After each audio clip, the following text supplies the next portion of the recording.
So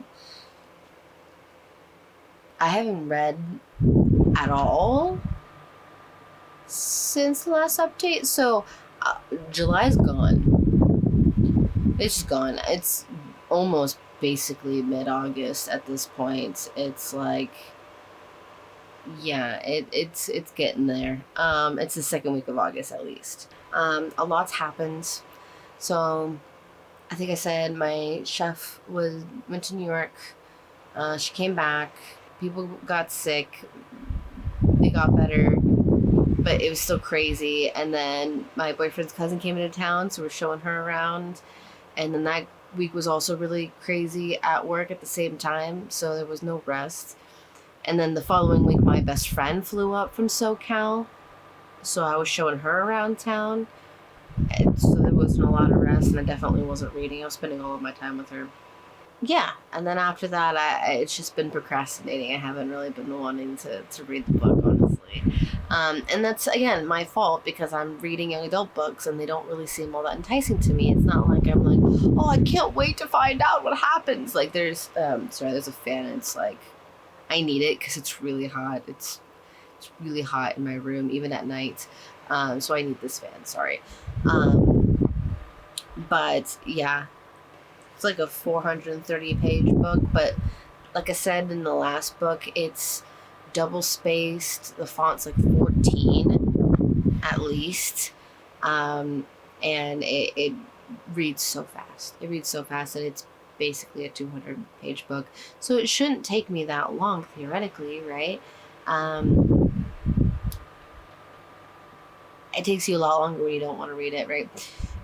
So why not just like DNF it, right? Okay, so I have a problem with like DNFing books, and I do think that I will DNF books more often, especially like the more I do this, and I'm like, I can't keep wasting my life. Otherwise, I'm never gonna like finish my projects either. Like, I'm supposed to be editing and doing things, so I'm never gonna get that done if I don't read the books, or 80 books, and then I also can't get them out of my room. So it's just an ever growing list of problems. So instead of staring at them all the time, I really want to get them read, get them out of here, and donated or sold or something. Not gonna lie, my first priority is to sell them to get some of my money back. But if I can't, then I want to donate them to like those little libraries that are in the neighborhood. Every time I check them, they always have like the most boring selection of books ever, and it's either because all the good ones are already taken and not given back, or nobody puts any good ones in there because it's a free library. Um, so I just want to put in like things that sounds so shitty that I don't like these books, so I'm gonna give them to the free library. But there's gonna be people that do love this. It's not because it's like the worst written thing in the entire world. It's not 10th Girl. I'm not gonna do that. I'm not gonna put 10th Girl in the fucking library or a free library. That's just cruel. Nobody needs to go through that. But like these confession books are not that bad. They're just like not great at all. This one is better though. I'm not gonna lie. This one is already getting better. The writing seems to be smoother and more consistent in tone. I kind of want to update the story along the way, just because, like, at least I have that option if I want to leave that in the video. Because I mean, like, what's the consequence? I spoil a book no one's reading. Boo hoo. Like it shouldn't be that big of a deal. So far in this one, since the parents are still dead, there's no other guardian besides their uncle who hates them, and is up to some hinky shit that they haven't resolved quite yet. Their eldest brother, who has a temper and was accused of having an affair with somebody, or his girlfriend having an affair with somebody. Yeah, with the dad. The accusation is that the eldest brother's girlfriend had an affair with their collective father, and that her expecting baby is going to be their next sibling, which it's not that the stuff doesn't happen. I'm not saying that. I'm saying, what am I saying? The way they present it, the way they even like brought it up in the book, was kind of like a telenovela. Like in soap operas, in dramas, they tend to lead you up to something that's going to happen with these foreshadowings or subtle hints or somebody's like figure in the doorway, and just I don't know, there's like these little things that make you build up the anticipation that something is going to happen. And or at the very least there's like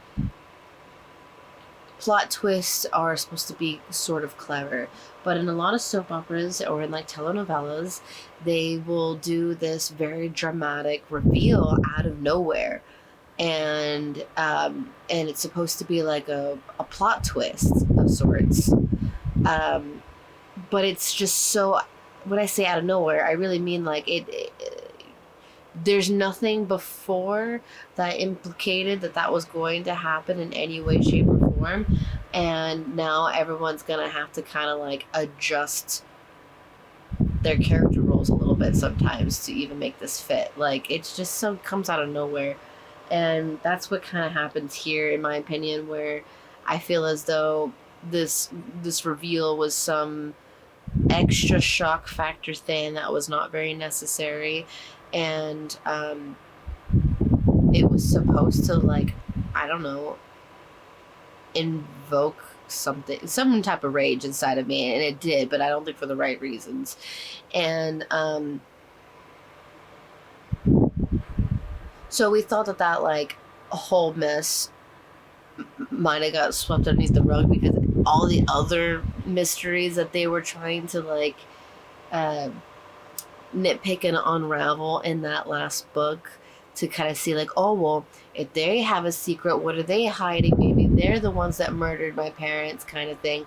And no, it turns out that they just have their own life and their own secret stuff. Like everybody has their own shit going on, but everybody had super secret bad things going on. Like that's, you know, the tropes that we're doing here. Um, Most of them got like swept under the rug or something. Like they weren't mentioned again. Like I said, the uncle and the pharmaceutical stuff was not brought back up, or at the very least not resolved. You know, they were like, yeah, maybe we'll get to that later, kind of thing. Like it just, that mystery is gone. Any of the like the neighbors, their mysteries are pretty much like gone or irrelevant now because they've been revealed, or so on and so forth. Like it's just like there was a bunch of people that had stuff going on that we're not talking about anymore. Especially the main character. She even had like her own shit that she like can't remember. But now that she's not taking the drugs that her parents have been making her take, like her daily vitamins kind of thing, she is starting to remember things here and there. And we never really truly get that reveal either. We just know it's a boy. You know, oh, she was in love once. Cool.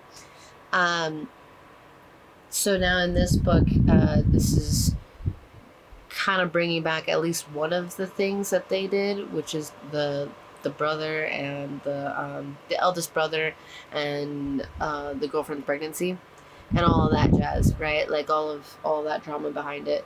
They're bringing that up and they're hopefully going to resolve it.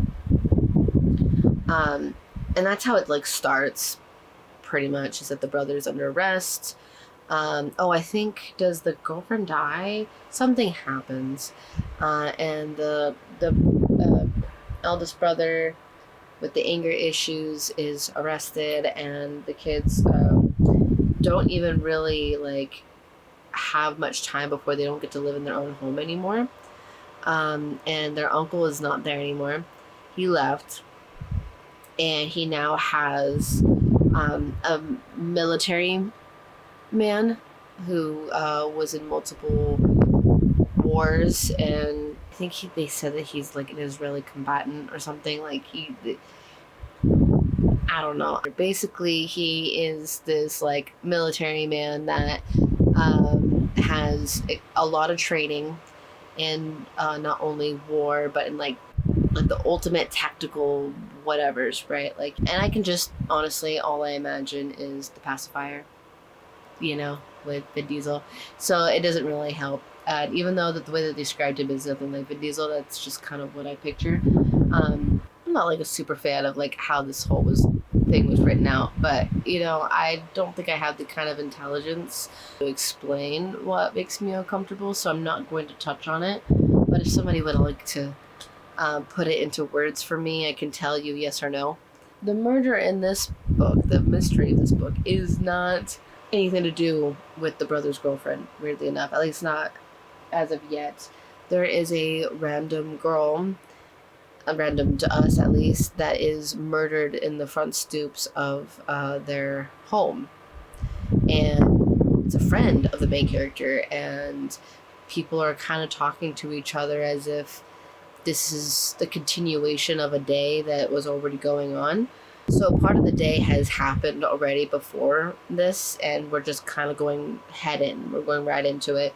And the same cops, Caputo and whoever, are in charge and kind of giving her a hard time, but also not really, because now they like totally love her and they are like their mentors or her mentors or whatever. And sure.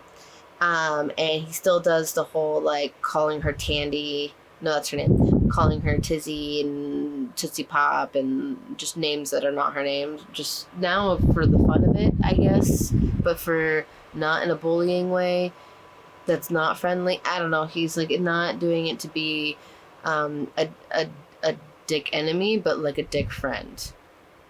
You know?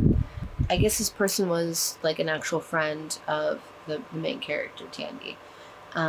So people were like, what happened? And she's like, I have no clue. I just came home. And they're like, yeah, okay, you have to know something.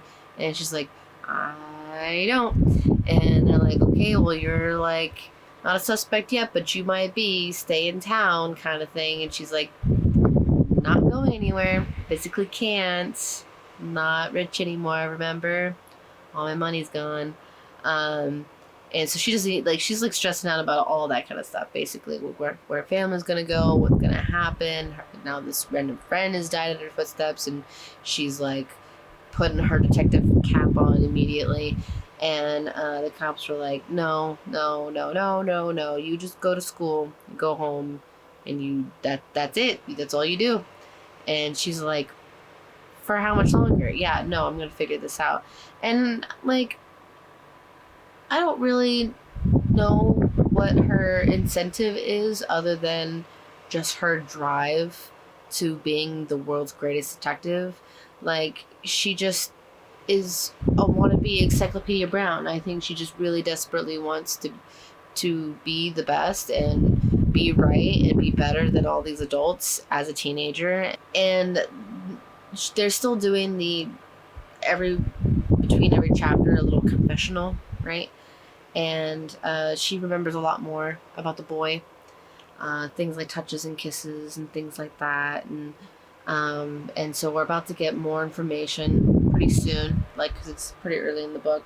The way that their apartment at the Chelsea is described and how quirky it is and how like, I feel like it's not really meant for this book. Like, I think they really wanted to make this apartment, wow, we're so wacky, we're so unconventional, like, oh, like a UFO chandelier, a sofa with pig hooves. Who would have ever thought that? Who would ever do that? That's so quirky. We're so quirky. Sure, but literally nobody needs you to be quirky in this book. It doesn't do anything for anybody. You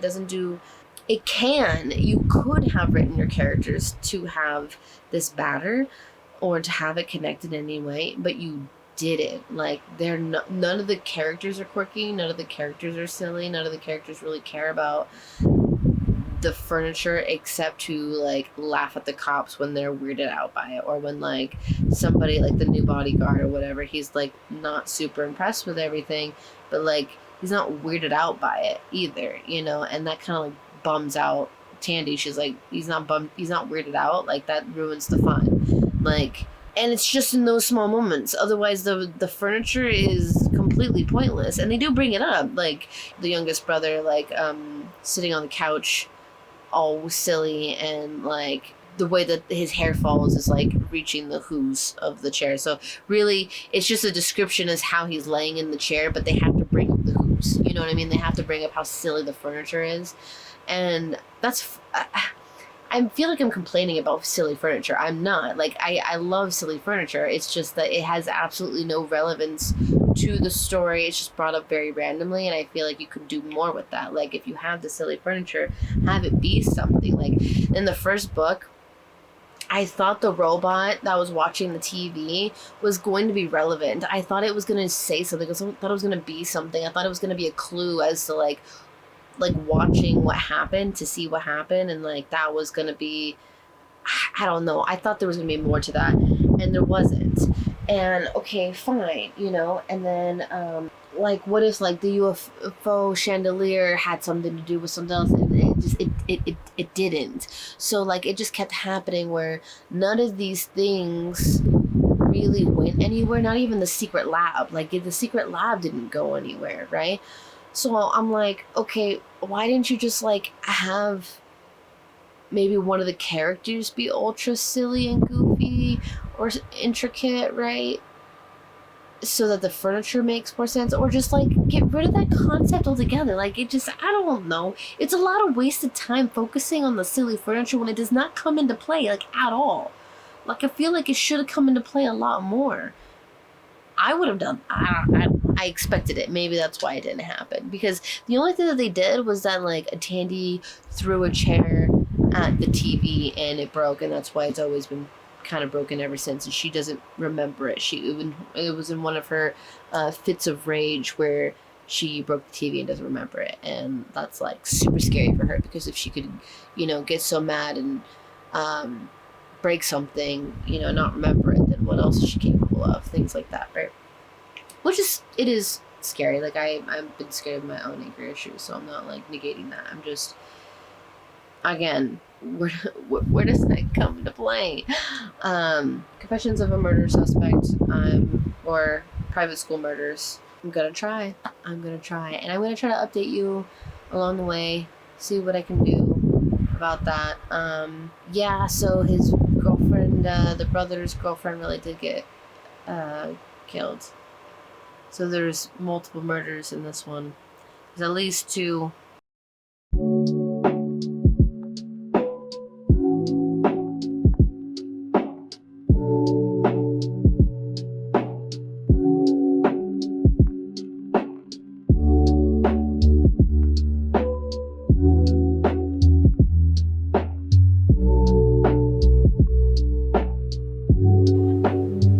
So, remember that telenovela business I was talking about where they just like drop stuff and it's just supposed to be like, right? Like, she also does this thing in her confessions that like, she said, I've always had a sneaking suspicion. And it's like, this specific information that she now has suspicion on, she's always had suspicion on, that she's never revealed to us before. And like, it's not that it's out of the character or whatever. Like, the uncle is pretty evil. Like, we don't like him. He's bad. There's reason to believe he's embezzling and hates the children and wants like some series of unfortunate events, bad things to happen to them. Okay. And then, you know, it's one thing to think that he had something to do with her older sister's death or disappearance happening. I would totally see that, sure. And then there's just be lines where it's like, you know, I've always believed that he abused Catherine, or maybe even something to do with her death, right? So, something to do with her death is a second afterthought. Like, okay, well, at the very least, had something to do with her death. Like, yeah, we all, there are lots of suspects to the death. That's kind of the point, right?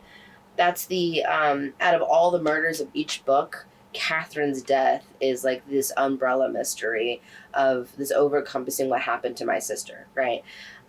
Same with the missing boy, James. Whatever, this, the first love of her life that got erased from her mind with chemicals and therapy and just shock therapy and all this kind of crazy stuff that her parents put her through so that she could not remember running away and disobeying with a boy and all this kind of stuff. Crazy, like, ultra parenting, like, not real, but also super villain stuff. Like, think Maximum Ride. This is the same author, same kind of vibe of like evil. I don't know. It just bugs me where you just drop, like, it's like a 13-year-old like, I knew it. I knew you always had it in for me. It's like, what made you think that? It's like, I just always had a feeling. But like literally before that, they never had a feeling or never said anything about that feeling, and it's just coming out of nowhere, but it somehow supports their argument. Right. Back to reading. It's not even instead.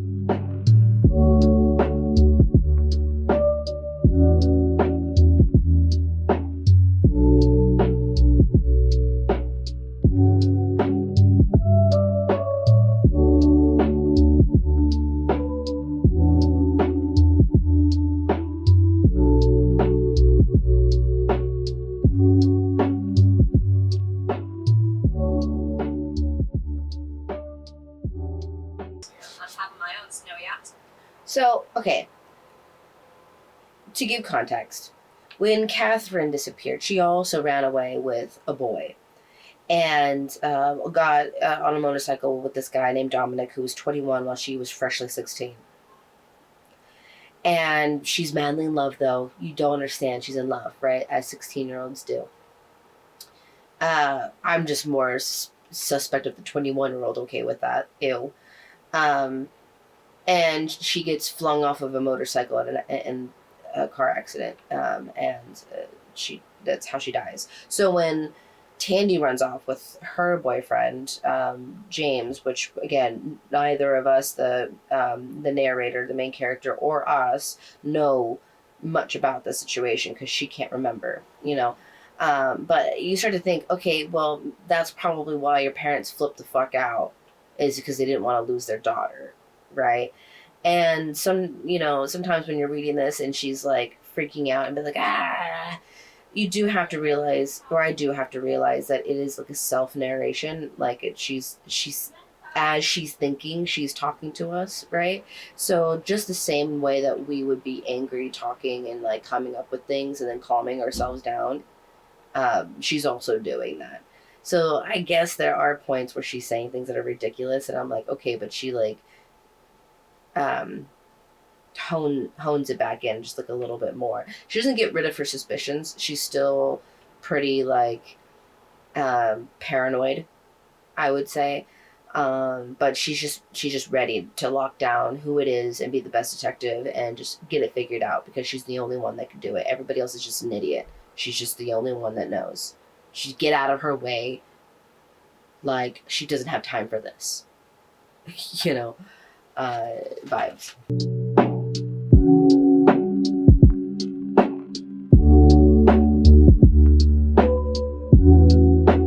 I'm not the biggest fan of cops either, but they're not this dumb. I mean, they're doing their job. Stolen air by some mark, or like muting the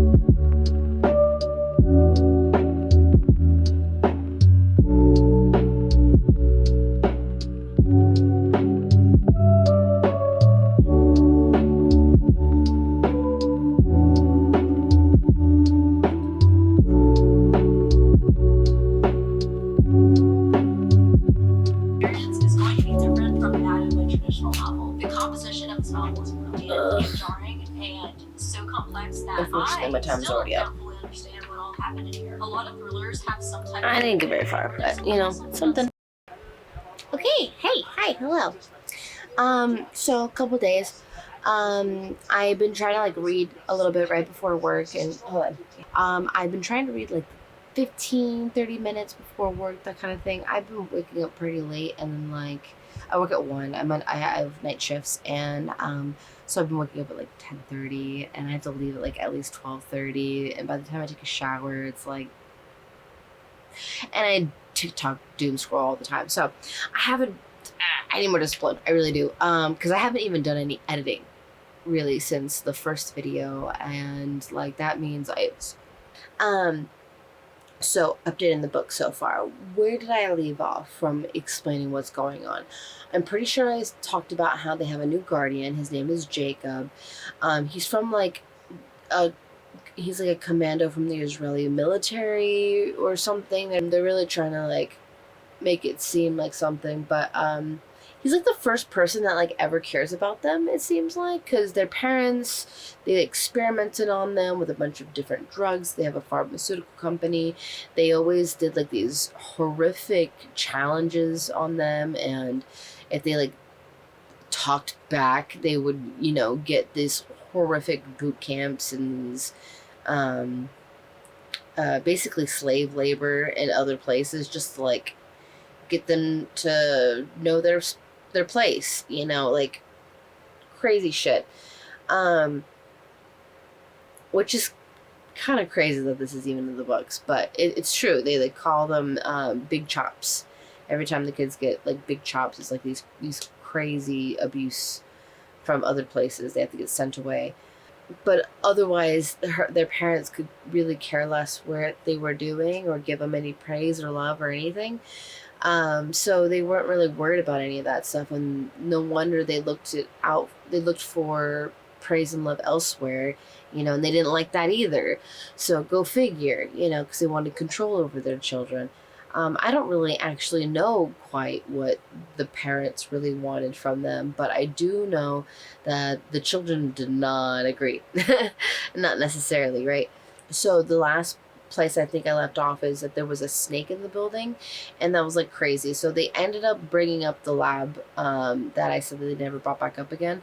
It was like a secret room that was in the house, and so Tandy has made it hers now, and she is like looking through the files and all this stuff, and her brother, her younger brother, who happens to know about it, and he won't explain how he knows about it. He keeps being vague about like, oh yeah, like whatever, like, and she's like, again, like, how do you know about this? Like, he just like keeps brushing it off, and he's like the comedic relief of the book, so you kind of just laugh it off with him, I guess, but you don't really know why he knows about it yet. But there's a snake, there's a cobra, and they're like really terrified. Jacob hears him screaming. She says there's a snake in here. He has to find it because it's like a secret door. It's like within, like behind a picture frame or something, right? So he's like finding it for the first time, and she doesn't really have time to explain, because the more they're screaming, the more they're agitating the snake. And so he finally gets in there, blows the snake's head off, and Tandy ends up calling the pest control, right, and saying where they are, and they're like, is this a pet cobra of yours? And she's like, no, why would it be a pet cobra of mine? And they're like, well, because that would make that the third deadly snake in your building specifically that have been called for us. What? Like, so random, right? So this is not the first thing that makes them feel targeted. First is a murder basically right outside their doorstep. Their parents committed suicide, like the previous book. Sorry, spoilers, but that's the murder reveal. At this point, she's already admitted to being paranoid. She acts very paranoid constantly. So a lot of the times you're just like, oh my God, slow down. But she's reeling, and you're like with her while she's doing that. She kind of like, even though she's like self-admits being paranoid, she's like, okay, but these are like patterns. Like these are all schoolgirls. There's been now multiple murders she's found out in near the area. If not near the area, they at least live in the area. And if it was like ruled a suicide or whatever, it was like really weird circumstances where there's no evidence of it. Like there's no note, there's no like the weapon wasn't there, like just really random stuff, right? I think actually the weapon was there, but anyways, she's starting to feel like very targeted, obviously, right? And her family's already in the news for her brother possibly killing his girlfriend. A lot of murders, a lot of stuff going on, right? To that point, from what I remember, they go to their brother Matthew's court trial, and this was actually really well written. I was getting really invested. The way that not only the statements were worded was, I was like, felt like I was watching a courtroom scene.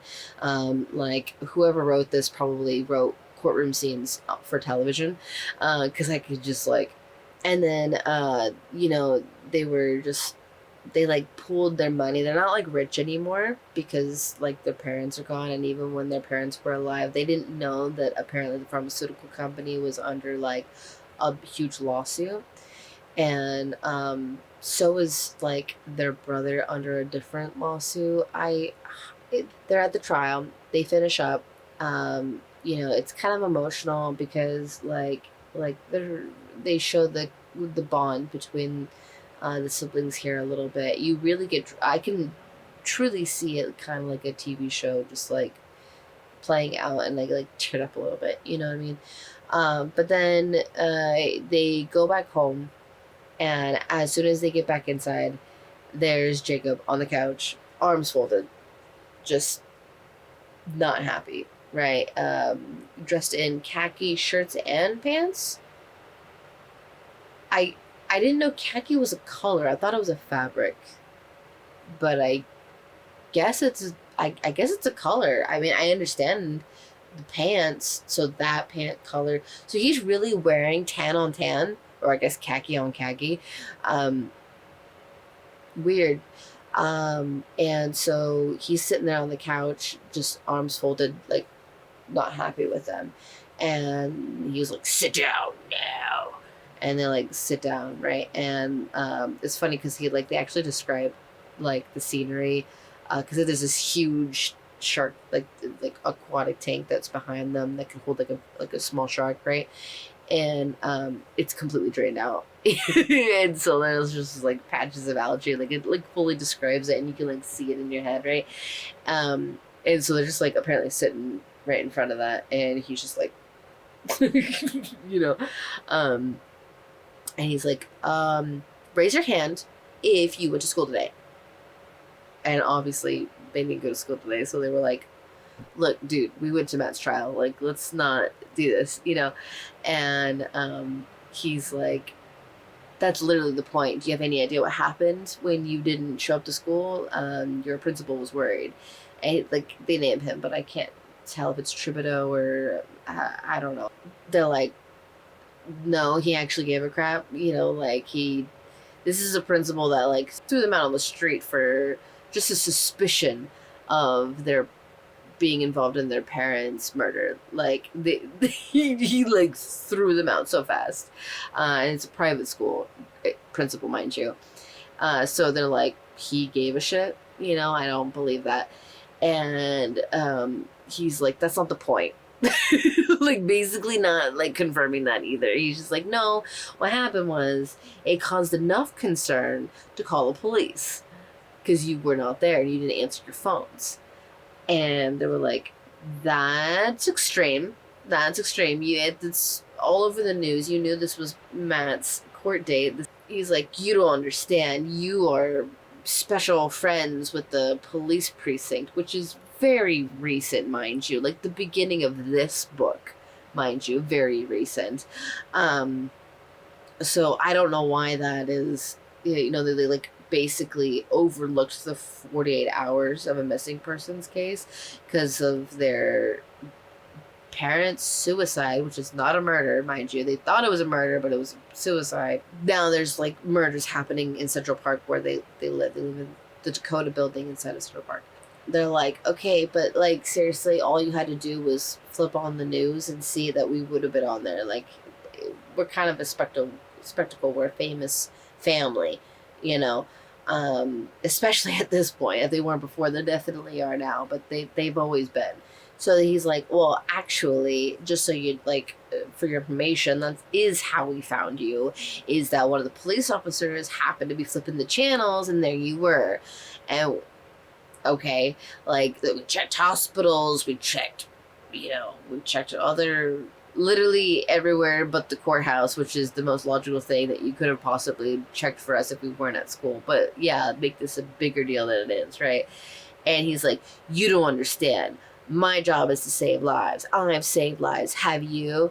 And they're like, shit, you're right. I've never saved a life. And Tandy, the main character, she's like, or she's the narrator specifically.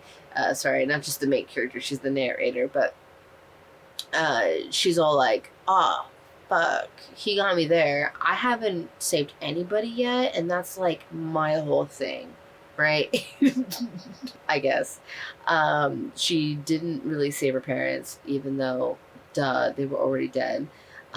She wants to save her brother, even though she's not even sure if he's a murderer or not. And he wants to save, she wants to save like future victims, obviously, from being victims. Um, and she wants to save James, the boy that she loves, that she can barely remember, you know, which we don't even know if he needs saving. I'm not quite sure what that storyline even is going to end up being. If he's going to end up being like, if he's going to end up being a Hans character, like a, Frozen Hans character, um, just absolutely betraying her the whole time kind of thing. Or, something like this. I feel like one of these has to be not like what we expect, right? Like it can't. So yeah, back to the Jacob thing. He's mad at them, right, for breaking the rules and all this kind of stuff, and they're all like, it's not really that big of a deal, right? And he's like, it's a big fucking deal, right? Like, I'm responsible for keeping you safe. You've never kept anybody safe, so how could you even understand? Like, kind of like, you'll understand when you're older and care about, your own children one day kind of thing, even though he's not their parent, right? And they're just kind of like confused. They're like, I get it, you're responsible for us, but like, what's the big deal, right?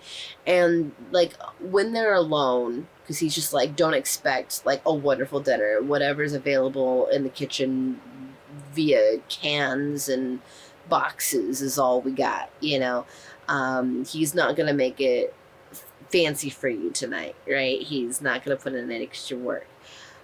You don't deserve his good chefing skills.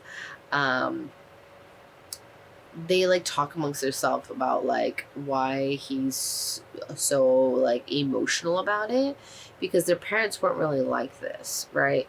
And they were like, even Tandy in her own narration, she's talking about that, but like together they're talking about it now, where they're like, what is that, right? Like, I don't think we've ever really experienced that before.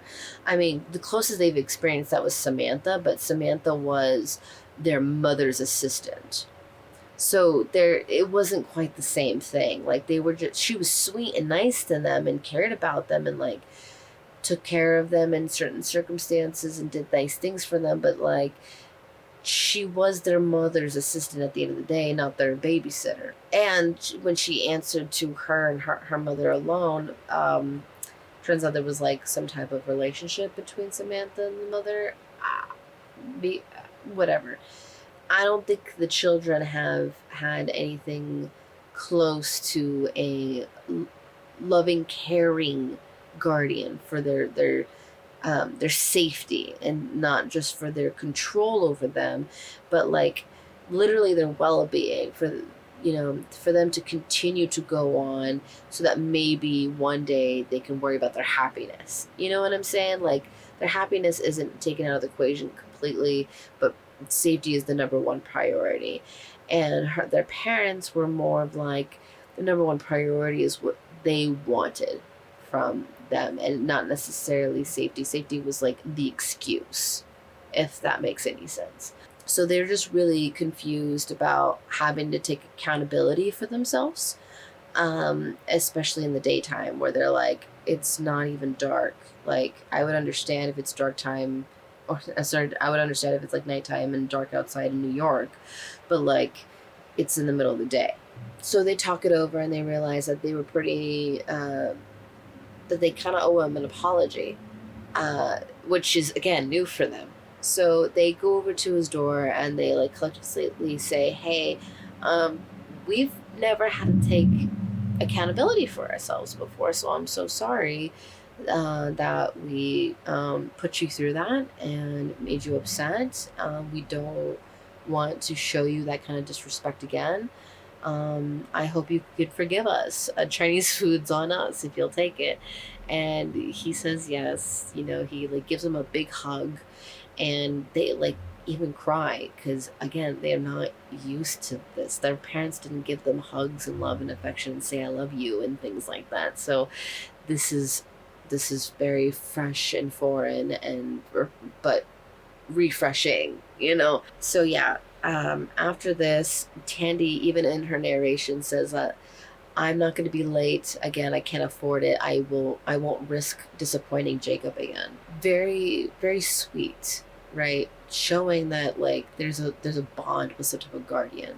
But her and her friend, her best friend, CP, I guess, newest information that we received in the beginning of this book, as well as that she has a best friend named CP. She is the first to call her in the morning and let her know that there is a new murder in Central Park. This is, of course, after a memory of James being on the beach with him, where I guess they had their own place together. She's having this dream. She gets woken up by the phone call. Her friend CP says there's a new body in Central Park. She's like, shit, right? She gets up, has breakfast, gets ready for the day. She ends up like going over there before school, and her brother's like, dude, whatever you do not get in trouble. She sees firsthand the body, everyone around talking about what happened.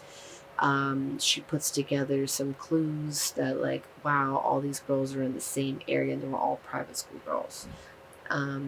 That's really concerning. It feels very targeting, right? And friends like, this is getting really scary. They're targeting people just like us. Her brother ends up texting her like, you got 12 minutes left, like, because he knows that she's up to something. And so they like, run from the scene, get to school, do what they need to do.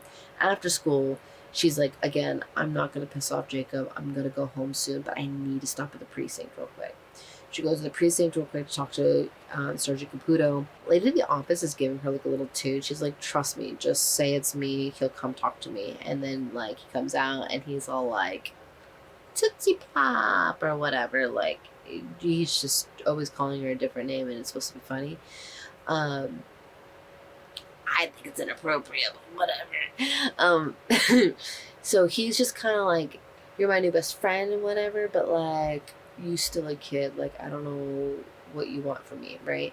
And she's like, I need you to look into this stuff. And he's like, it's not, that doesn't even connect. And she's like, it does. If you just look at all of these things that I sans and all of these things that I add, like you will see the vision. And he's like, you know, silent.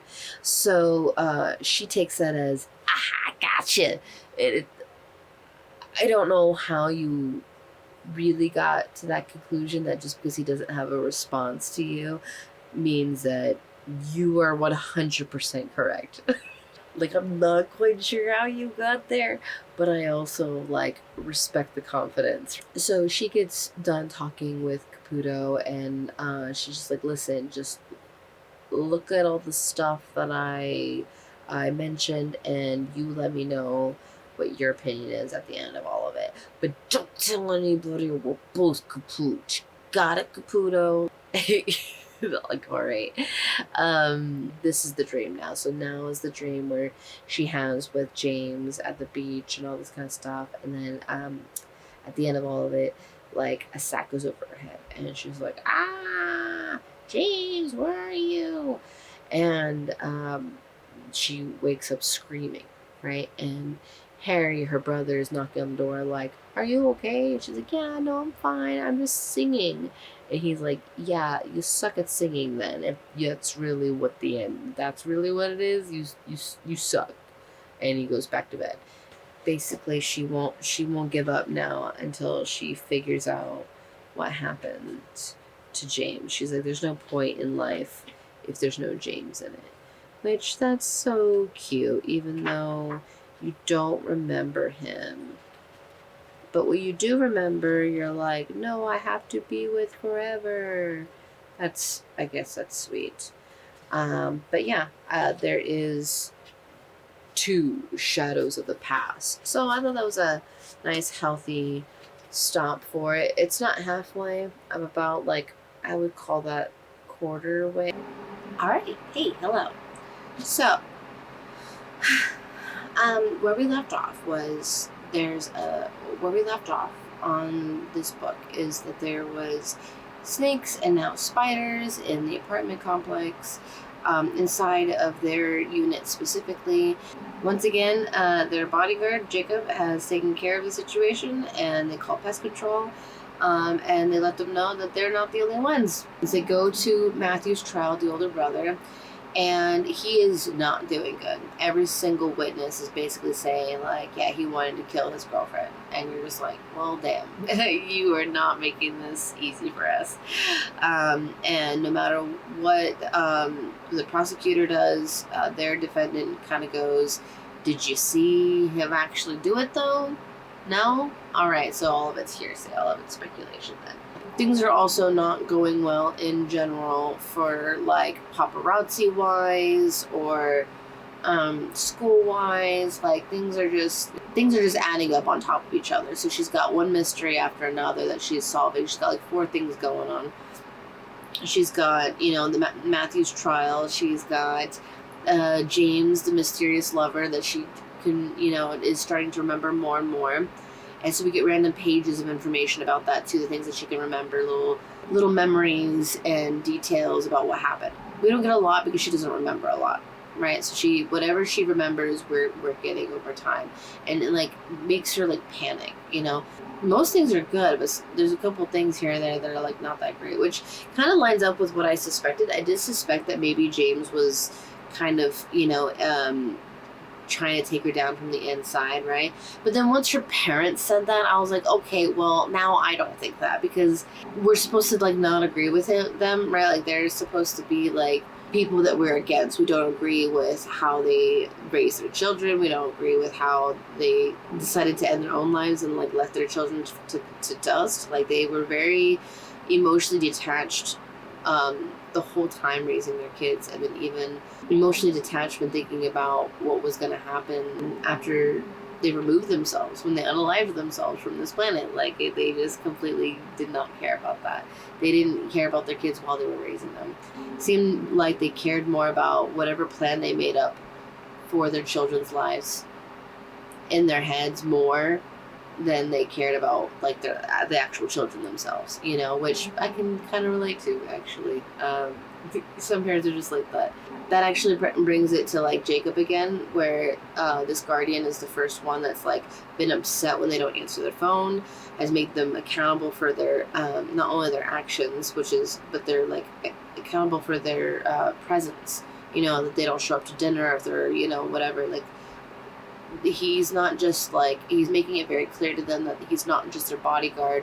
Like he's trying to be there for them because they don't have a parent anymore, and their uncle was their legal guardian, or was their legal guardian, and he doesn't give 2 rats ass about them. He could care less. He could like, he probably wishes they were dead too. Like he honestly, you know. And so Jacob is like really all that they have, and he's not related to them in any way. He's just like this, he's a hired Israeli commando is what is described in the book. He has just immediately grown attached. I don't know if that's just the way that he is, or he has already known so much about the family because he did know their grandmother. So he is kind of like a family friend, right? But like he doesn't really like, he's not related to anybody in the sense of marriage or by blood, or like wasn't in a relationship with one of their cousins, so he was just like around. Like I think he just knew the grandmother, who they don't even know. So they're intrigued, but it didn't exactly cause for the most trust when he first came. That Tandy gave him the ring around for sure, because she's annoying like that. And everyone is very confident in her abilities in this world. It's written as so. And she is just infallible, while all the adults are just downright idiots or horrible, right? And Maximum Ride was very similar to that, honestly. But when I read it, I was younger, so I was like, hell yeah, fuck adults, are so stupid. The trial is a lot of these pages. The trial reads pretty well, pretty fast. It also kind of reads like as if this was happening on Nickelodeon. You know, it's very, very quick. Not what you would think it would be in real life, or at the very least, if you watch a lot of courtroom shows, you're like, okay, this it's usually much longer even in the shows. One of the things that happens, there's a lot of like extra information, so they'll like progress the story quite a bit, and then they'll just like put in some like random emotional either backstory, or they'll just like progress the bond between Jacob and the rest of the siblings, right? With some like heartwarming family talk and stuff like that. And like it does take up quite a bit of the pages for like it seems like no reason, because it doesn't really have a lot to do with the plot. Not that like their bond doesn't have anything to do with the plot. It does, but like for instance, Tandy has been distracted with this whole James thing. And so Harry, her twin brother, is finally calling her out. Finally, like, you're acting weird. You're being like a zombie, because she's not like actively trying to investigate 4 different crimes while being a high school student at the same time. Well, while this is implausible, let's remember that that's what she's doing, is solving 4 different cases simultaneously with very little help from anybody, and constant backlash, not just from everybody else, but like obstacles in the investigation, while going to high school full time and paparazzi dealing with her. She's got and a family, like she's got a family to cope with. So like, I'm sorry, but like, she's got shit going on. What else? Okay, so they are accusing her of just being a fucking weirdo, right? A zombie on crack is the accusation. They sit her down and they're just so concerned about how she is, and they're like, just spill it. And she's like, yeah, like I don't have, like I said, a list of things that I'm doing right now. And they're like, yeah, no, really. Spill, like we don't believe it.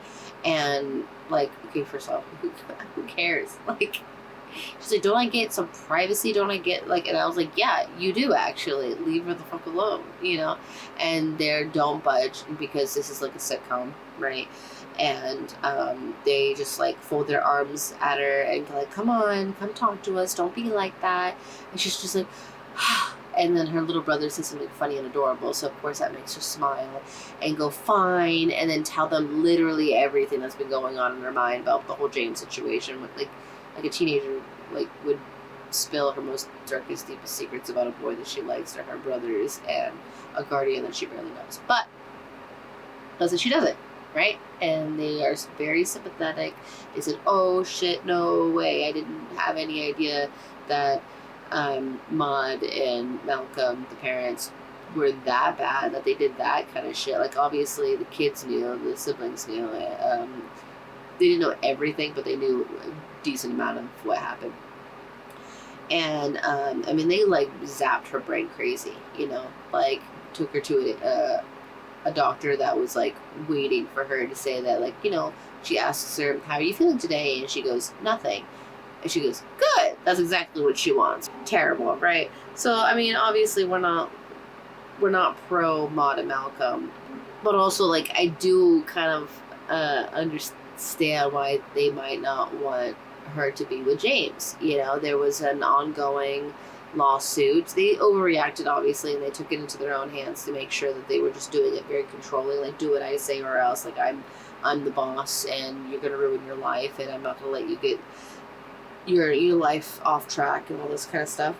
But anyways, this family gathering kind of ends, and there ends up to be like a knock at the door, and there is pest control again, or no, there's a meeting. There's a meeting in the building, and everybody is called in there, and the building board people are like, listen, does anybody have any information about this? If we don't have any information about this, we're going to have to close down the building and fumigate, and everyone's going to get rid of their pets, and it's just going to be a whole big ordeal. So if anyone has any like idea what's going on, now would be the best time to tell us. Obviously, no one knows anything, because why would they? And everybody has to give their information. I think they just get ready for court the next day. I honestly don't really remember. There's also another really random bit where, not really, but like there's a random like extra information. We're like progressing more into the series lore, I'm assuming, where CP, her best friend, has gathered a bunch of information for her, and she's like, okay, and she goes to her and she's just like, what have you been doing? She's like, I've been gathering all this information for you. And she gives her a notebook, but it's like all cataloged and dated, like exactly up her alley. And she was just like, I want to be your assistant. She's like, you're hired. And you would think that would be like it in the dialogue. No, it keeps going. Not only that, they found they're like trying to get more information about the girl who got shot. Caputo's there. He's being kind of a dick. She assumes it's because the whole police station had to go find her when she didn't answer Jacob. That was a whole conversation about not answering phones and where they were. And so she was like, okay, I guess my apology letter wasn't enough. He's being kind of, she doesn't say he's being a dick, but he's kind of being a dick, right? And he's like, that's it. I'm done with teenagers and all their bullshit. Like, you need to like get out of here and let us get to work, right? And she's just like, oh really? And what work would that be? Like, she's just so sassy as fuck, right? And he's like, okay, listen, you think that you are hot shit, but how many bullets do you take on a daily? You know, like, you have any idea how many shootings there are? How many, like, in New York City in general? Like, come on, like, get over yourself. And he's just really mad at her.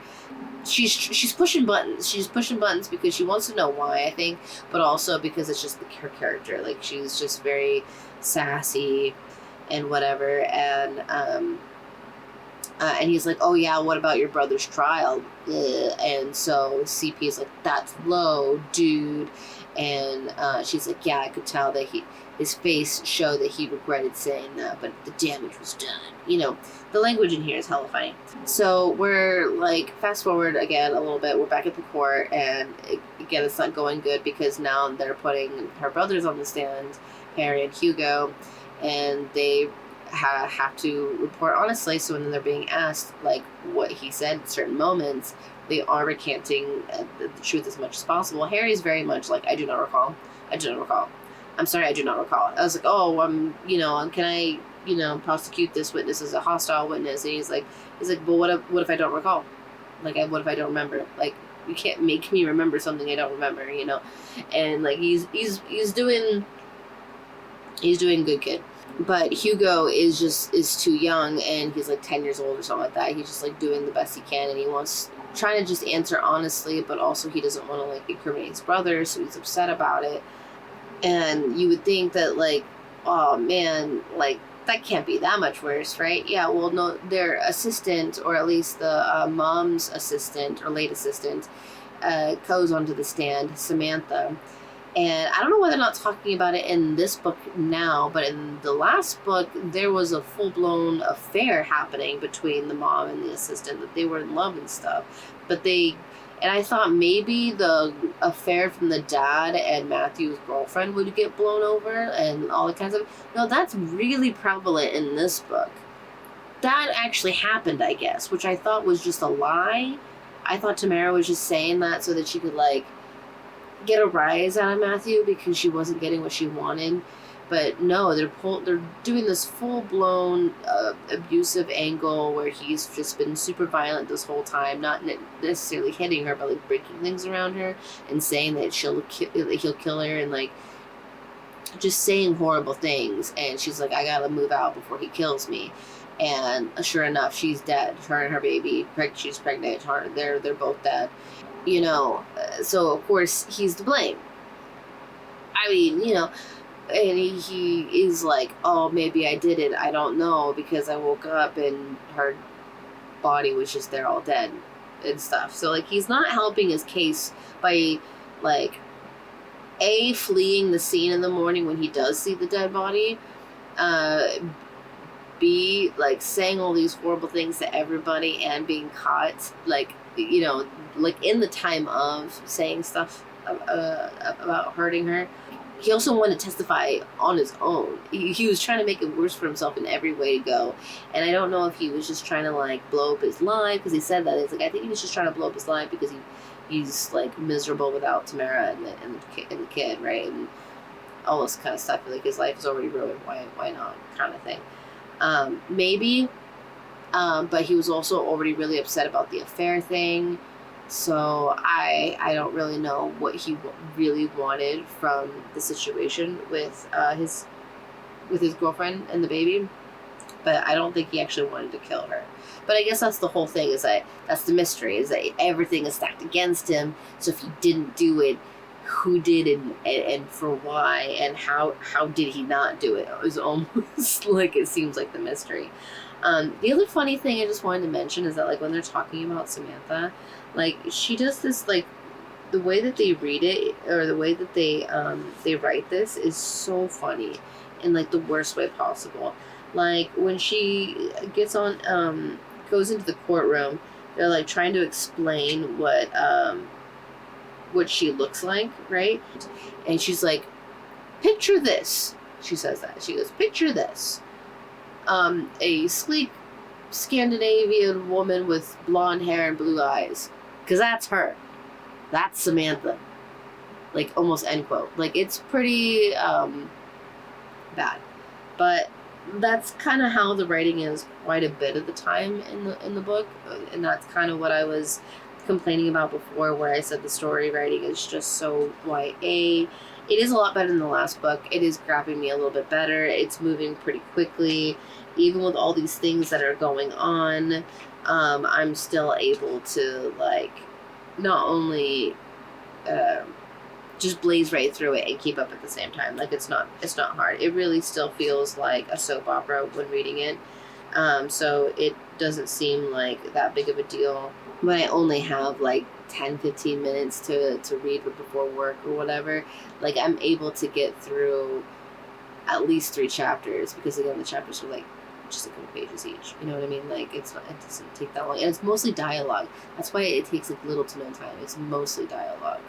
Honestly, I would rather that than anything else, because the way that they describe things, the way that they write everything else that's not dialogue is kind of painful for me to read. It's a lot of telling, not showing, or it's just a lot of self-narration, right?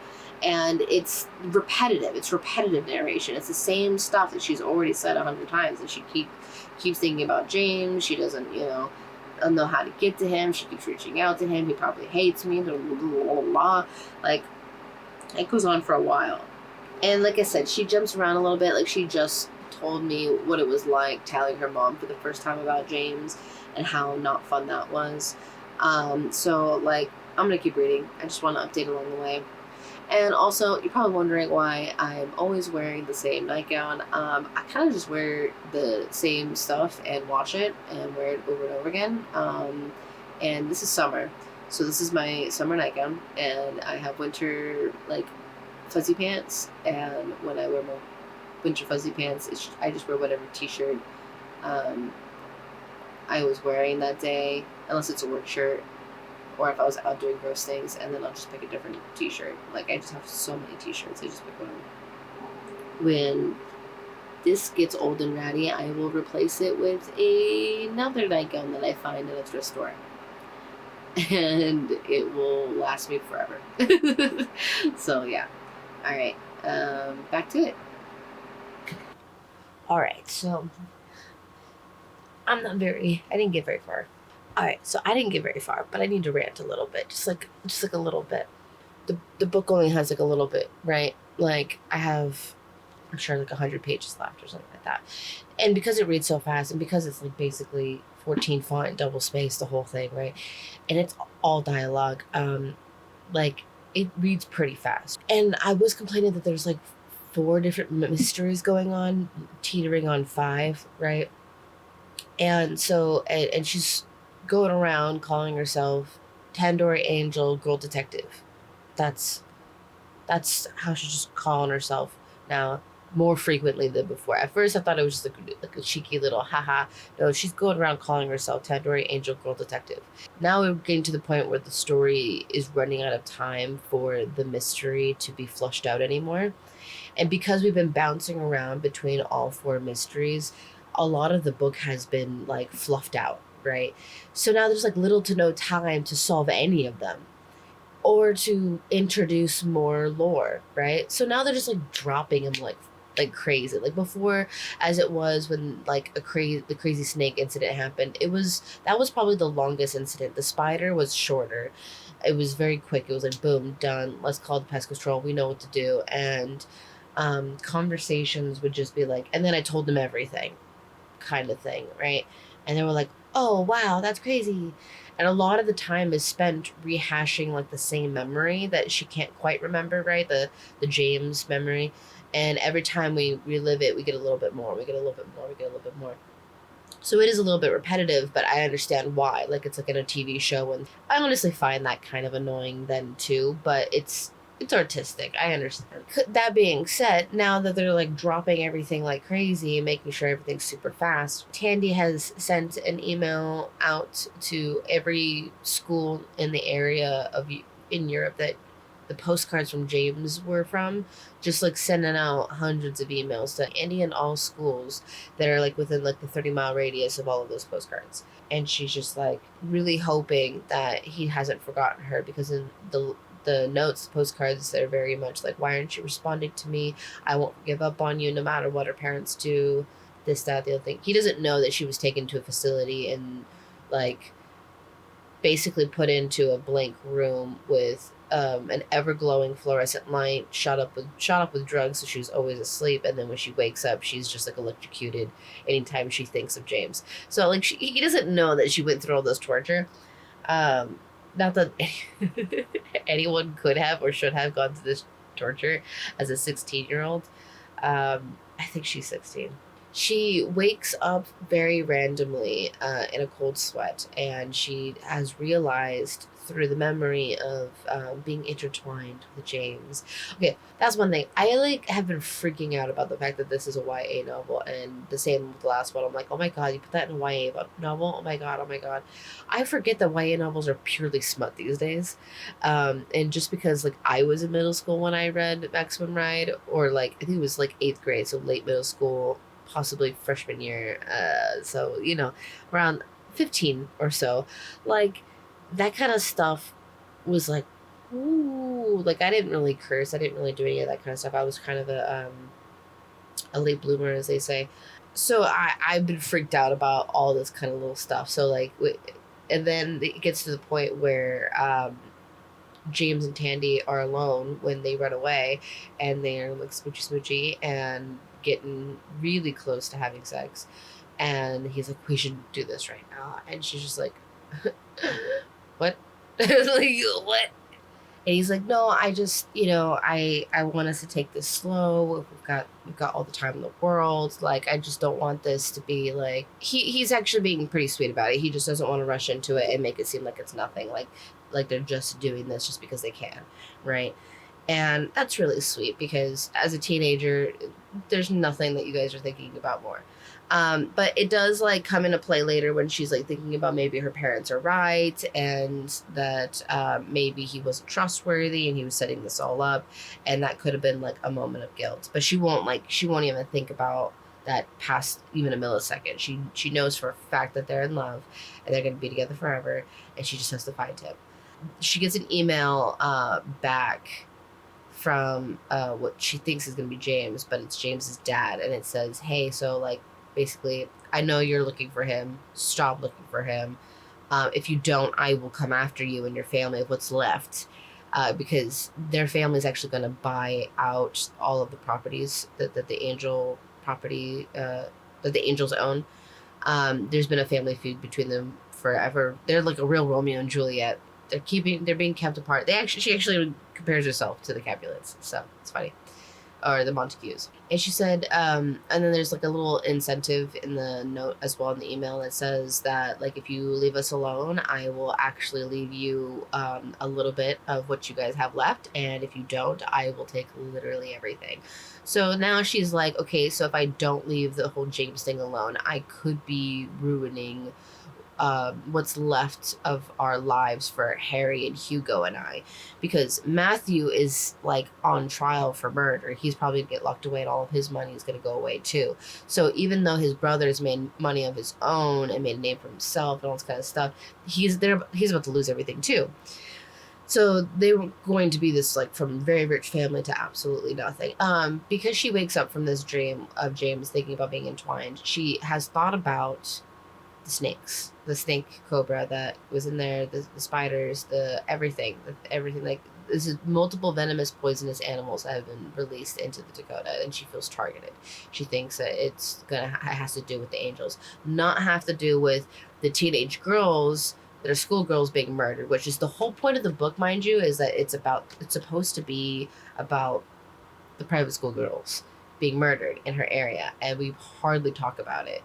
We've hardly talked about Adele and the other girls, Mira, Lena, whatever, all the girls that have been shot recently within a week of each other, within like a few blocks from each other, and they all go to school, these upper class private schools, and she's just like has not really done much with that except to like pop in and be like, oh, we're here at another crime scene, oh, we're here to mess with the cops, oh, I'm gonna steal this file that and she's always able to like talk to adults in a way that like they just do whatever she says. She's just so convincing. Like I don't understand. They're like, well, you got me there. Like I don't understand how she just gets away with so much, but she's in and out like nobody's business.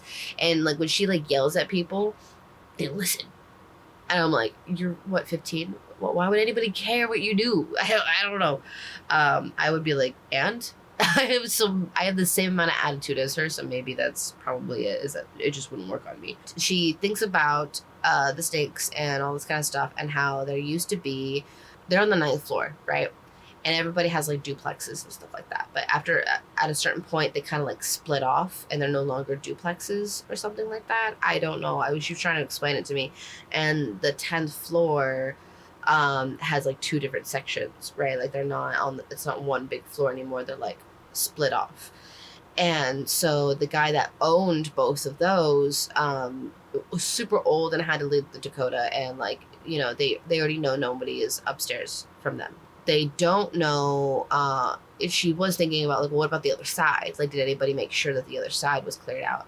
And so she goes downstairs and she talks to the doorman. He was their driver before they lost all their money, and now he's the doorman, because there happened to be a spot, so good for them. And since she knows him, she was like, hey, I brought your favorite ice cream. And he's like, what do you want? And she's like, I want the keys to that apartment. And he's like, no, you're gonna get me fired.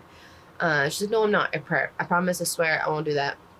I will make sure that you don't get fired. And he's like, all right, you gave me my favorite ice cream, so. And he's like, oh, worth it, right? He's just eating up this ice cream. And they go up to the apartment. He lets her in, and he leaves while she goes in. Genius idea, right? And when she goes in, in the first part of the room, she sees another glass part of the room, right? Like it says in the room there's another inner room with a glass wall or something like that. So I'm assuming it's as soon as you walk like into the door, there's another glass panel to the room, right? There's not like a way to get in. If there is, she wasn't using it. And she opens the glass door a little bit, and the most pungent smell comes out of it. Like she's thinking he left groceries in here since he left. She walks in, there's a crunch and whatever, and she shines a light, and there's every single kind of poisonous, venomous snake, spider all over the walls and stuff like that. And she's just like,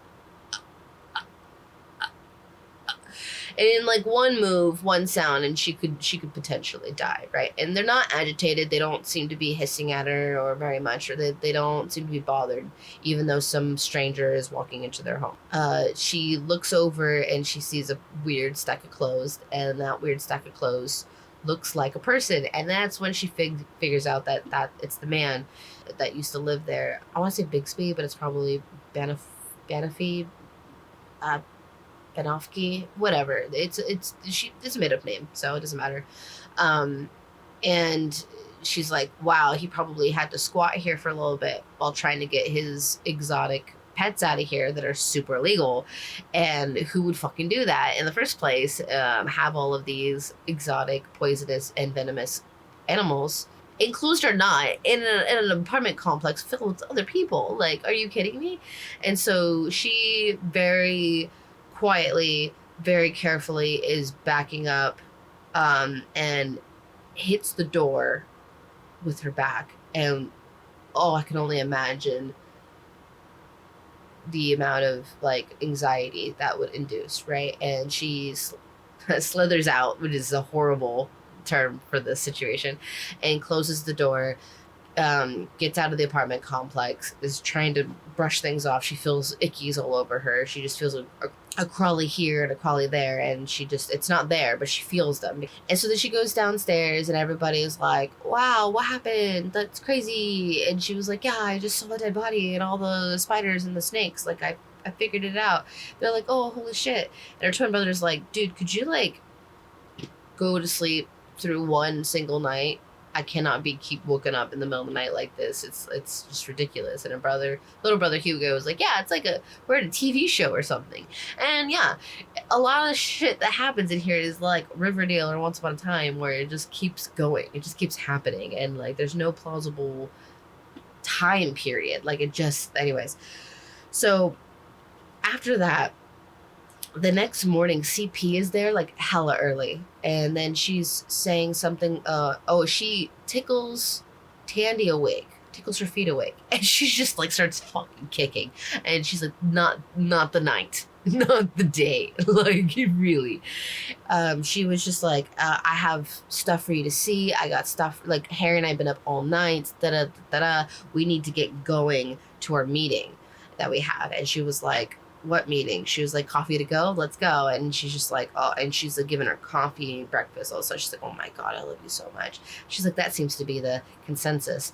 And she's just like, wait, what do you mean? And what do you mean you were here all night? And then they like, it's literally the next page, and no, it's not even. It's like the next paragraph. She's like, we're at this down the street, and I turn to her and I'm like, what do you mean? Like, I didn't let it off for a second. And then she's like, I was there all night hanging out with Harry. I like him and he likes me. And she's just like, wait, so did you guys, and it's just like, wait, so not only, how long has this been going on? Because like, has it been the whole time? Because they're just dropping this now. There's been literally not even a conversation between CP and Harry. Like, not like, she hasn't even been over. This is the first time that I've recognized her even being in her house. I know she's her close friend, but only in this book. She wasn't in the last book. She wasn't even mentioned. So now she's just like hooking up with her brother. And she's not exactly happy about that. She's like, oh, so now you're just like my assistant and my brother hooker upper? Like, I don't know, you know. And she's like, we have an appointment to get to. Let's go to that first, right? So they're going to the appointment, and she doesn't even tell her what it is until they're there. And it happens to be the mother of the latest victim. And Candy's like, what the hell is wrong with you? And she's just like, just trust me. And she's like, trust you? What are we supposed to introduce ourselves as? Like, Tandoori Angel Girl Detective and CP brother lover? What did she call her? Brother dater. Okay, never mind. Sorry. Okay, so this is where, like, this is what I'm talking about, where there's, like, no time to, like, fluff anything up anymore. So everything's just, like...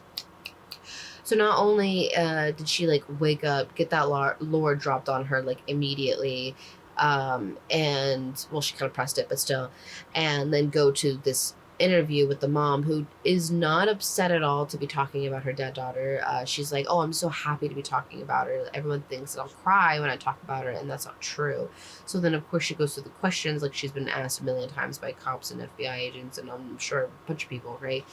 And she's not bothered by it until they ask her if she has any stalkers or enemies or anything like that. She's like, no, I don't think so. And it says that she looks tired of answering questions, which, fair. One, they just started asking questions. Like, literally the sentence is like, they started asking questions, and then they got to that question, and then she looked really tired of asking questions. So when they say getting started asking, I don't know, like, if we're supposed to imply to ourselves that now it's been some time, even though it's been less than a sentence, that, like, less than a page. Okay, not less than a sentence, sorry. As CP asked Valerie some preliminary questions, my eyes naturally traveled the room. And so her eyes traveled the room. She's looking at pictures. Valerie saw me staring and said something about the husband, Larry, and Marla, the daughter, being very close. She clears her throat, and she tells Miss Henderson that she goes to All Saints and says that there is been another murder at Del Church. Miss Henderson knows about it, and then she was just like, yeah, I think there's a connection. And she's just like, do you think there's any enemies or stalkers? And she's like, no. So it literally goes from asking preliminary questions, from watching her look at pictures, answering like what she's looking at, hearing that she her daughter's case is familiar with other cases that she's actually familiar with, or similar to other cases that she's actually familiar with. And then she's asked if there's any enemies. She's tired of that. And then as soon as they go, okay, she's getting tired of questions, which are preliminary questions, which she said that she wasn't going to be upset about. They ask if they can go up to her room and like and look at her like laptop and stuff. And they're like, they said check out her Facebook, but whatever, check out her laptop. And they're like, if you think that will help, go ahead. And as soon as they leave, she starts crying. Which, because of course she would be crying. Why would you even frame it that she wouldn't be sad? If she's pretending, that's one thing, but you gotta like, I don't know.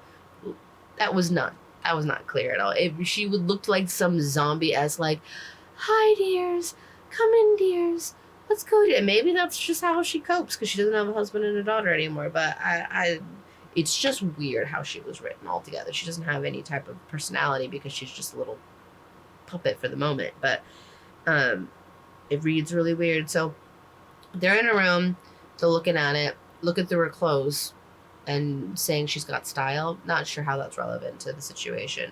But CP goes to the laptop while Tandy goes to the bathroom. In the bathroom, Tandy sees that her antidepressants are basically full, like barely touched. And she pockets them, which I don't know why. I don't know if that's supposed to be evidence or she wants them because she's already off meds that her parents put her on and she's happy about it. She doesn't want anything to do with it. But maybe now with the news about James, she needs a little help to go to sleep. So I'm not really sure why she did that. We'll find out for sure. What's crazy is that like literally the moment that she takes the bottle, like it's happening. This is one page. This is one page. This is one. This don't count this. This is one page. That's not a page. That's a paragraph. They're in the room, and then all of it happens together. She's on the computer looking at her Facebook. I'm assuming, or at least she said she was going to. Tandy takes the antidepressants. Next page, Valerie. The first line pokes her head into the bedroom. Girls, come have some tea and biscuits. So she knows they're in there looking and investigating the room.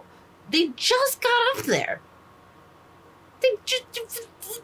They literally just got up there. There hasn't been even 5 minutes, I'm assuming. She's not mad. She's not being hinky either. It's like it's not like the mom is just really uncomfortable with them in there. She's being very pleasant. She just wants some company.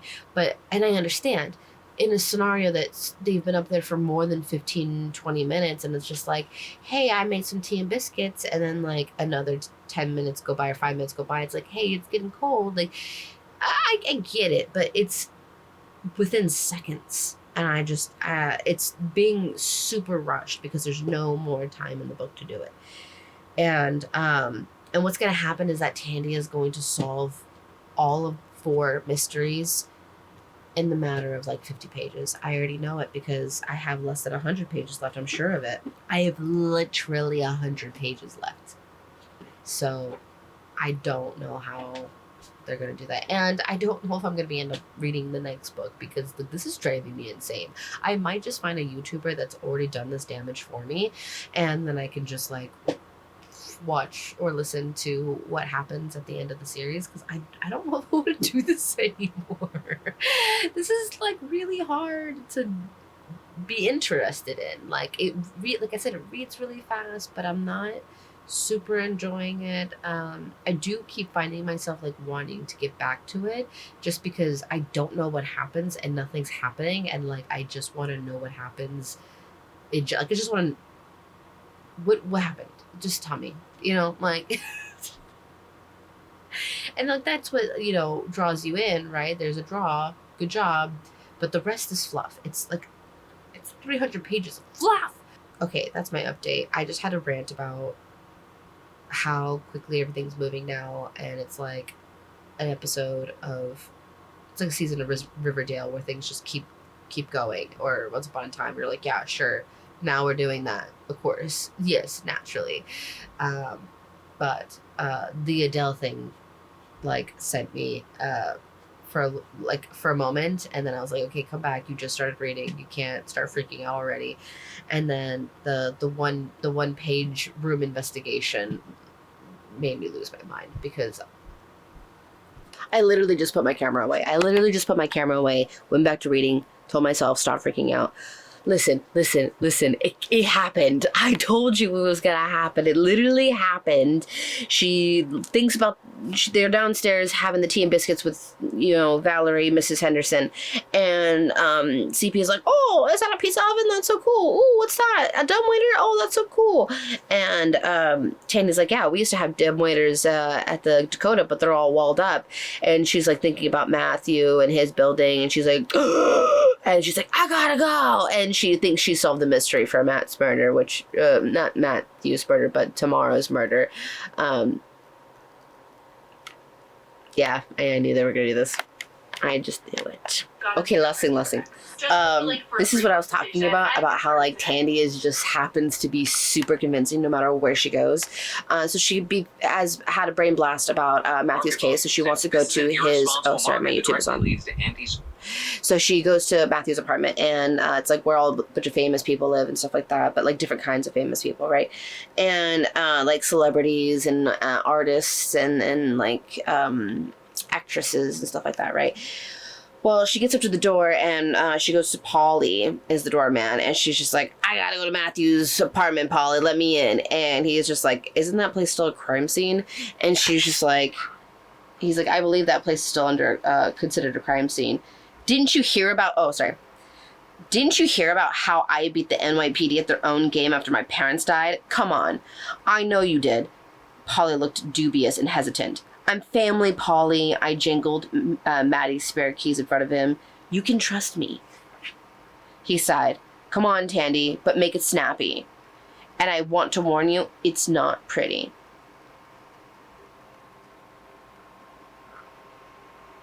Why does this piss me off so much? Why does it make me so mad? I don't know. All she had to do was show them the dumbwaiter in the apartment. She waited 20 excruciating minutes for them to get there. She squirmed and complained a lot and pictured about her brother. They got there, she showed them the dumbwaiter, and she solved the case. One of them, anyways. That's all she needed to do, was just show them the dumbwaiter. And she solved the case.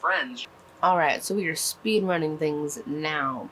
So, after telling the police about Matthew's apartment's dumbwaiter, and they see that, and she solved the case. She's like high on the buzz of solving the case, and she's like, ooh, I'm gonna take this bottle to the pharmacy that it's from and ask about it, right?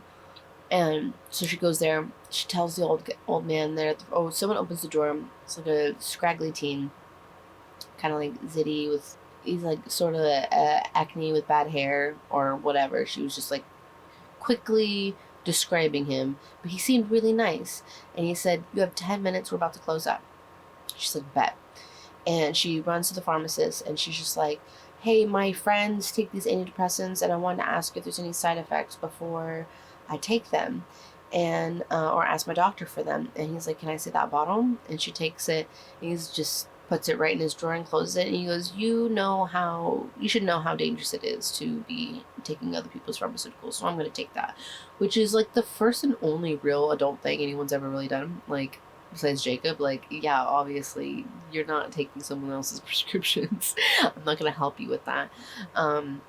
She's like, damn, well, that was a long shot anyways, so I guess I'll just skedaddle.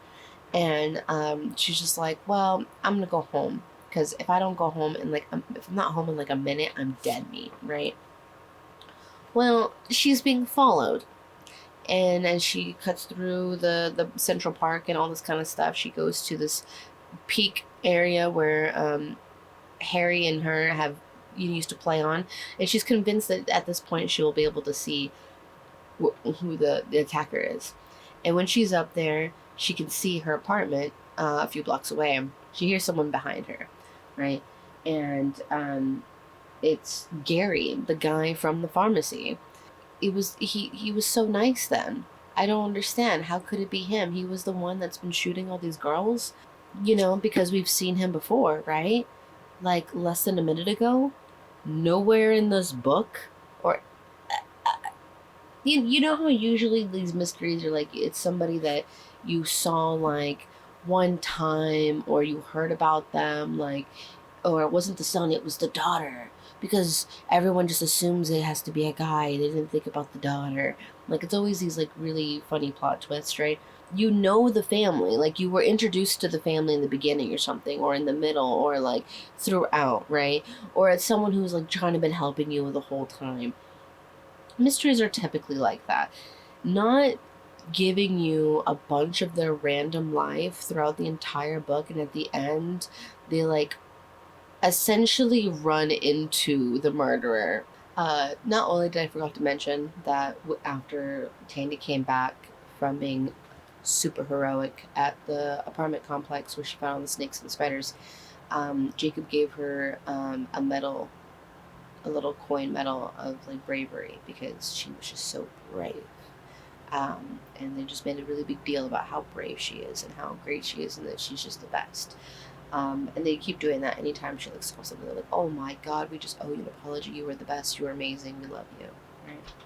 The second thing was, sorry, Shirley's giving them a bit distracting me. She was somehow able to text Jacob to come find her, and he got there in enough time, even though they lived blocks away, to come up behind and beat the ever loving crap out of Gary. So that's 2 mysteries solved in one day, back to back, baby.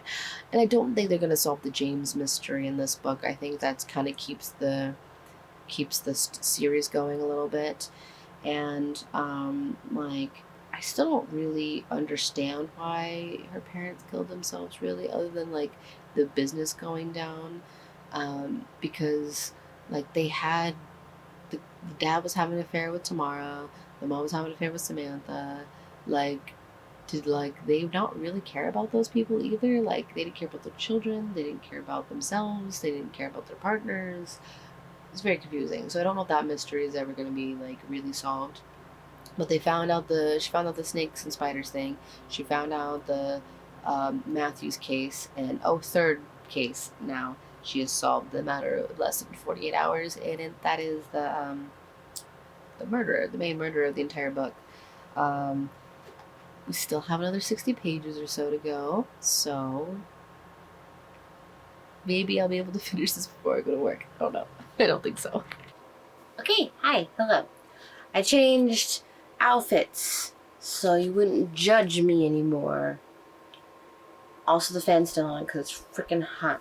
So, update on the book. They're in court now. So she was waiting for court to start, and then they're like, "Your Honor, we have more evidence." And they go up to the stand and like, pss, pss, pss, pss, pss. And they're looking at each other and they're like, "To my office," the judge. And then he looks over at Tandy. He's like, "You too, Missy," and like as if that would ever happen, right? A lot of the stuff I keep saying that like that would ever happen, but you know, it keeps happening where every page I'm just like, please, can we not? But we're doing it. And so they tell us through this meeting exactly how much Tandy really helped with the investigation. So Caputo tells the judge, "No, Your Honor, the killer wore thick rubber kitchen gloves, the yellow kind that kept his prints out of the scene. But they were tight. They were awkward. Once he was inside the dumbwaiter and in a rush to escape, he took them off for a better grip of the door. While he was maneuvering around in that small space, he cut the palm of his hand with his own kitchen knife. Big mistake. He bled profusely." Which, like, if there was a bunch of blood, like, don't you think we would have seen that before? But no, this is the first time we're hearing about this. Even when they saw the dumbwaiter and they were taking evidence and everything, there was no blood anywhere. And also, wouldn't like all of the cleaning tools have been moved, you know, to like get into the dumbwaiter, because the dumbwaiter is not a usable dumbwaiter. It's not like one that's in the hallway. It's an old, not really in service type of dumbwaiter. Like nobody uses it anymore. It just goes to like well, I'm assuming the restaurant below, because that's how he's getting in. But if nobody's using this dumbwaiter and it's just a supply closet, because that's what they found dumbwaiter in, was in a broom closet, then wouldn't all of those cleaning supplies have been moved, like, around? Even with the gloves, then there would have been blood all over the dumbwaiter, because, like you said, he bled profusely. Like, it just doesn't make a lot of sense. Maybe I'm overthinking it. I've been overthinking every single step of the way, so, you know. And I forget sometimes, because it's been months since I read the first one. Not like months and months and months, but like it's been like at least 3 or 4 months now that I've read the first one. So then they basically say, you know, they ask if the print is clear. He goes, "Yes, Your Honor, it's pretty much a unique handprint with only 2 full-size fingers and a thumb. There's only 2 prints from half fingers, stump prints, I'd call them, from when the perpetrator accidentally sliced off some finger joints a few years ago," which I don't really understand how they're getting this information unless his DNA's in the database and they're talking about like a previous incident that he's done. It's not really fully clear. I don't really understand. But then the judge goes, so you're telling me that he's willing to admit to the killing? And Caputo goes, "We said we'd help him if he'd help us. Also, Your Honor, he has his reasons. He has his reasons for killing a pregnant woman, a famous pregnant woman, and framing not only a famous baseball player / actor or whatever, but he's like part of the Angel Pharmaceuticals. So I'm already like, I'm assuming, because like ever since the dumbwaiter, I'm assuming it's been like that that waiter guy that absolutely loved talking to Tamara about Matthew. He was obsessed with Matthew, and he was always talking to Tamara about their like relationship issues, which I was just like, okay, the guy is obsessed with Matthew a little bit, right? And now that the dumbwaiter has been revealed to go down to the restaurant, I was like, oh, it's probably that guy then, right? They're about to tell me that it is, right? But what reason could he possibly have? Unless I'm completely wrong. But even, there's no reason that I could think that he would want to admit to it either anyway. So I'm about to find out. They were talking about like a profile on the killer, very likely how that print can be such an unusual shape, because later Tandy explains that one of his joints is a lot smaller than the other one. So that's probably what they were talking about, is that he got a previous injury and healed up, and so his joint is like just different shaped than a normal handprint would be. That's probably what they were trying to say. It wasn't really well worded initially, but now I'm understanding. So now Wagner, Troy Wagner, that's the guy that works at the restaurant that's obsessed with Matthew, and he was initially in the court talking about when Tamara came in for her last dinner meal and was complaining about Matthew and said, I gotta get out of there before he kills me. And he was like, which is so weird, because he basically made it much worse for Matthew by saving his own ass, even though he killed Tamara for Matthew. Like, he's obsessed. He's an obsessed fan. He's like a stalkerish, like, obsessed fan. And he killed Tamara for Matthew because he's just like, he deserves better. He's so amazing. He does so much for us as people. Whatever, right? But then, like, he was one of the first people in court to be put on the stand to testify what happened. And he was like, yeah, Tamara said that he has to get out of there before he kills her. And, like, he made it, like a really, like, bad moment for him, where, like, it made it look like he was saying, like, he was very abusive and really, like, bad. Like, everybody else did it, too. Like, he was just one of the first ones that was, like, exposing Matthew for his violent and abusive behavior. And he was, like, all ashamed of himself in court. Like, yeah, dude, you should be ashamed of it in general, first off, not just being caught. But, you know, let's get past that. And then he's like, yeah, but besides his abusive behavior, did he actually do it? No, he didn't actually kill Tamara. It was this Troy guy. As per usual, like, okay, so he's, like, talking about how he did it, right? Like, they're asking, can you explain to us, like, why, what was your opinion on her?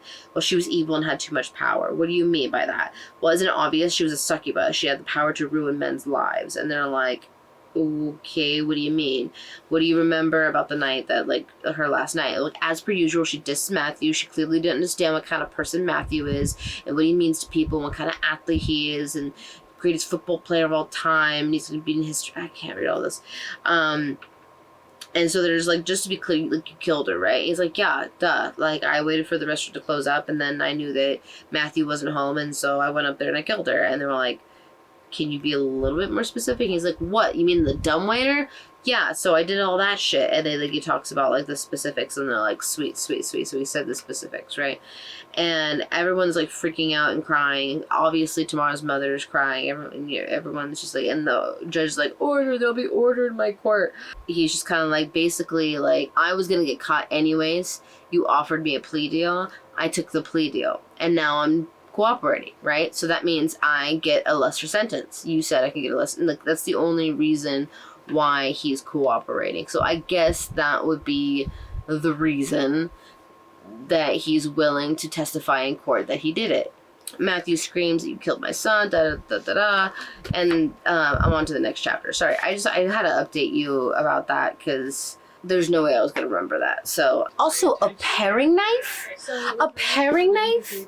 Your weapon of choice was a paring knife? Fuck, what the fuck? Oh my god, he took her out? He killed a woman and her baby with a paring knife. You know, the tiny one?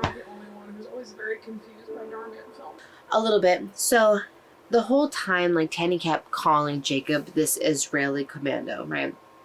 And then, like, Jacob tried to explain, like, no, I'm actually your uncle. And this is after he, like, saved her life. And she was like, wait, what? And he's like, yeah, so basically your grandma Hilda is my mom. Your dad is my half-brother. Grandma Hilda, before Malcolm and Peter, the dad and uncle, were even conceived, before she was even married, she went to Israel and had a wonderful vacation, had a summer affair, and conceived a child. And then went back to the States. The family didn't know what to do with the baby and left him with the dad in Israel.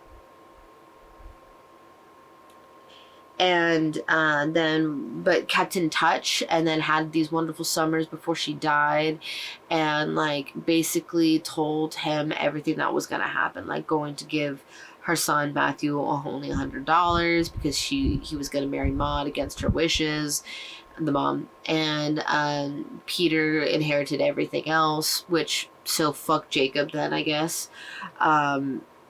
You know, and I mean, he made his own money, but that's beside the point. I just, like, did you just, like, not give a fuck about your first kid because he was Israeli? I'm so confused by the implications of this. But she gives all her money to Peter, the sicko, and he starts up the pharmaceutical company, right? That Malcolm was a part of, that is going under. Jacob listened to Tandy's, like, tale of woe when it came to her boyfriend James. So he pulled his connections, I guess, and when she finally gave up on James because she was trying to save her family, because the deal was in the email from Mr. Rampling was, if she stayed out of it, if she just didn't do anything else, then he would leave them a little bit of something when the court hearing finalized. Lo and behold, there she's being woken up. They all pack up their stuff. They're going on a 3-week cruise. And they're like, okay, seriously, Jacob, what's going on? Right? Like, we can't just be on a cruise. And you can't just wake up in the middle of the night and tell us we're going on a cruise. Well, bad news is the court finally ruled their final hearing, their final ruling, and the Rampling family now owns everything that the Angel family owns, because they took over and they owe the money and they're going to sell everything, and the only thing that they can't sell is their personal belongings, and that's all that they have, right? So they're like, wait, so we just said goodbye to literally everything we've ever known and ever loved so quickly, like, without even thinking about it. And he's like, yeah, that's the bad news. The good news is your grandma left you a fat inheritance, because she was like, yeah, fuck Maud and Malcolm, but eventually they'll have kids and those kids will want to like turn on their parents. She planned this, and then like I will be the favorite even if I'm dead. Which is like what she's basically planned. And so they're like, wait, so we're rich? And they're like, well, that fund was in like built up an interest for 25 years. So yeah, whatever was a shit ton of money is even more shit ton of money. And so like they're once again rich kids, because of course Jacob is very much like, hey Tandy, I really want you to just relax on the spa. You deserve it. You haven't had a chance to relax at all this whole year basically. This is just, it's just really important that you do that. And she's like, wow, no one's actually really giving a shit. That's kind of really sweet. And he's like, yeah, and also there's one more thing. And he pulled his connections, like I said, and he gives her a letter, and that letter is from James. And it's a really nice long letter, and it's saying like, I can't believe that I'm writing this letter knowing in full confidence it'll go to you. He's been stuck in this private school in the Swiss Alps. He tried to escape a few times, and the one time he actually got out, he didn't get very far. He didn't even make it from the shadow of the school, he said, because he was incapable of getting very far in like the blizzardy snow. It's the Swiss Alps, right? And he finally gave up, and there was no other girlfriend. I think that was a complete lie, because so far there's no mention of a Natasha girlfriend, like the dad was implying. I think he was just trying to throw Tandy off, but I don't know. Yeah, right. And so he's just like, I've never given up on you. I love you so much. Like, somebody very randomly picked me up out of the blue and dropped me off in Paris and gave me a bunch of money and told me what happened to you. If I had even known that something like that was going to happen to you, I would have tried harder to make sure that we would have gotten away. I'm so sorry. Like, he now knows that she hasn't really, like, she didn't just like give up on him, that she was also like in a situation. So he's just kind of like, so it looks like I'm going to be in Paris around this time. I will wait for you here. And she finds out through Jacob within the family meeting that their grandma left her inheritance, which includes some condo type or you know, whatever, in Paris. So they're going to be living there now. Or at the very least, they have to decide whether or not they're going to keep the condo or not. If they have to unanimously decide whether or not they're going to keep it or to sell it. Well, I think they have to unanimously decide if they're going to sell it. I think if they don't agree on selling it, they just automatically keep it. But now I guess the decision is hers, was the left message from Jacob, because she had already given up on the idea of James, and now suddenly it's dropped on her lap that she can see him again, which there hasn't been like enough time for her to like really give up on him, to be quite frank with you. Like, she's completely madly in love with James and has no idea how her life is gonna go on without him. Like, she's just living day by day, because now that she remembers him, it's getting quite hard to forget him, even though, because she's not on the drugs anymore. She's fought whatever zappy brain therapy has gone through. Now that she remembers, she's got like a new fresh eye on the whole situation, where she's just like, now there's no therapy to take it away from me now. Like, you know what I mean? So I'm on the last 2 pages, and that's it. Here we go. So I'm about to get to the Ooey Gooey, like, meeting up again, the reunited. But I just want to, like, talk about something. So, like 4 or 5 pages was just about how each of the characters ended up spending their time on the cruise. Just paragraphs of that. And I just want to talk about how, like, Harry got a flock of girls following him after just, like, a few days, or like a little after a week of just playing piano a lot, which obviously he's a good piano player. What happened to CP, right? So he starts talking about CP to Tandy. Is like, yeah, I just like really didn't have anyone to talk to, and she really listens to me, and I really liked her, you know, like, you listen to me and everything, but like, you've been on a roll, and I just, you know, I need someone to talk to too, you know. And she calls him the emo brother. He's just emotional, which is what emo means, but like, he's not like